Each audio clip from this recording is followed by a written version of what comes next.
Assalamualaikum warahmatullahi wabarakatuh. Kami dari Prodi PAUD Poltim.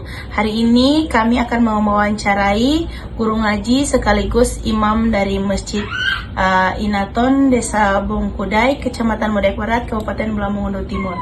Di sini kami ada beberapa anggota dengan saya sendiri dan teman-teman. Hari ini kami akan mewawancarai Ustadz dari Desa Inaton. Kalau saya ingin mengajukan pertanyaan sedikit untuk Ustadz, apakah motivasi atau alasan Ustadz menjadi guru ngaji di Desa Inaton sampai saat ini?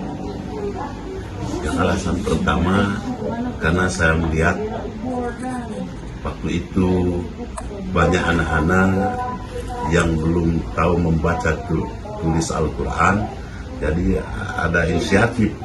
Karena saya memiliki ilmu tentang Al-Quran sedikit, maka saya perlu untuk mengajarkan agar supaya generasi selanjutnya ada penerus untuk menjadi generasi Al-Quran.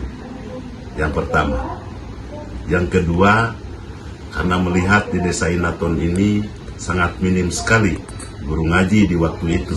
Tapi alhamdulillah sekarang sudah bermunculan guru-guru ngaji yang baru, karena itu berkat pengajaran-pengajaran dari kami. Ustadz, berapa kali pertemuan dalam seminggu dan berapa lama setiap pertemuan? Di dalam satu minggu kami biasa ajarkan 6 kali, berarti 6 hari. Itu kecuali pada malam Jumat, karena malam Jumat itu kami ada pelajaran-pelajaran khusus seperti pembacaan surat Yasin, belajar doa-doa. Tapi di hari-hari itu, mulai dari malam Sabtu dan sampai malam Kamis, itu kami ajarkan khusus itu Al-Quran kepada anak-anak, termasuk bagaimana cara mengajarkan surat huruf Al-Hijaiyah agar supaya anak-anak itu tahu, dan ilmu tajwid kami ajarkan kepada anak-anak, dan ilmu fikih. Jadi itu diadarkan, jadi bukan hanya mengenal huruf Al-Hijaiyah saja, tetapi bagaimana anak-anak itu bisa belajar dan mengetahui ilmu tajwidnya, yaitu karena apabila tidak diajarkan ilmu tajwid, maka bacaan itu belum benar. Maka termasuk mulai dari hukum idhar, idgham, ikhfa, iqlab, dan qalqalah, termasuk kami ajarkan juga fiil kepada anak-anak. Itu yang kami ajarkan. Begitu juga fikih, mulai dari fikih taharah, fikih sholat, zakat, munakahat, umroh dan haji, termasuk hudud dan faraid. Itu kami ajarkan kepada anak-anak agar supaya anak-anak sebentar setelah kami tidak ada, dan bisa juga mereka mengajarkan supaya ilmu kami yang ajarkan itu tidak berhenti sampai di situ, akan berkelanjutan. Demikian yang kami, motivasi kami untuk mengajar. Kalau boleh tahu, metode apa saja yang biasa digunakan dalam mengajar anak-anak mengaji? Metode yang diajarkan kepada anak-anak ngaji, yaitu yang pertama-tama yaitu metode Iqra. Karena itu Iqra itu saya rasa lebih baik daripada metode-metode lain, karena itu cepat dan santri aktif. Jadi di situ kecepatannya itu, jadi anak-anak yang termasuk usia dini, yang usia dari 7 tahun sampai 10 tahun, itu bisa mencapai dia 3-4 bulan dia bisa membaca Al-Quran dari nol, itu mulai dari Iqra juz 1. Sedangkan untuk usia SMP ke atas sampai SMA diajarkan dengan metode Iqra, dia bisa membaca sampai 2 bulan. Bahkan kalau kepada tingkat SMA dan mahasiswa itu bisa diajarkan dengan kecepatannya metode Iqra, itu dengan jangka 20 hari dia bisa membaca Al-Quran. Itu metode kelebihan dari metode Iqra. Ustadz, bagaimana solusi yang biasanya dilakukan untuk mengatasi kesulitan anak dalam belajar mengaji? Kesulitan itu memang ada, setiap guru itu punya kesulitan. Pertama, seperti anak-anak nakal, bagaimana cara mengatasi kami. Jadi maka itu anak-anak terutama diajarkan akhlak, yaitu cara disiplin. Jadi yang terutama supaya anak-anak itu memang fokus di dalam belajar, maka yang terutama diajarkan yaitu akhlaknya. Ya Ustadz, selain belajar membaca huruf hijaiyah, apakah anak-anak di sini juga diajarkan menghafal surat pendek atau tata cara sholat kepada anak-anak? Nah, benar.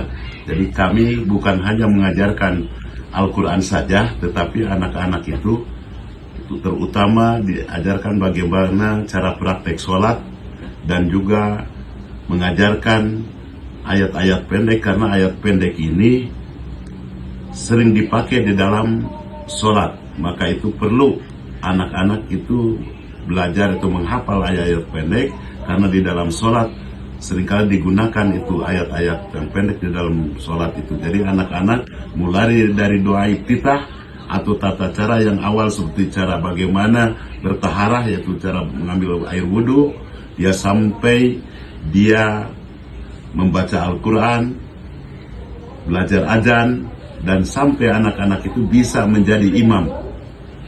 Itulah yang kami ajarkan kepada anak-anak selain dari Al-Quran.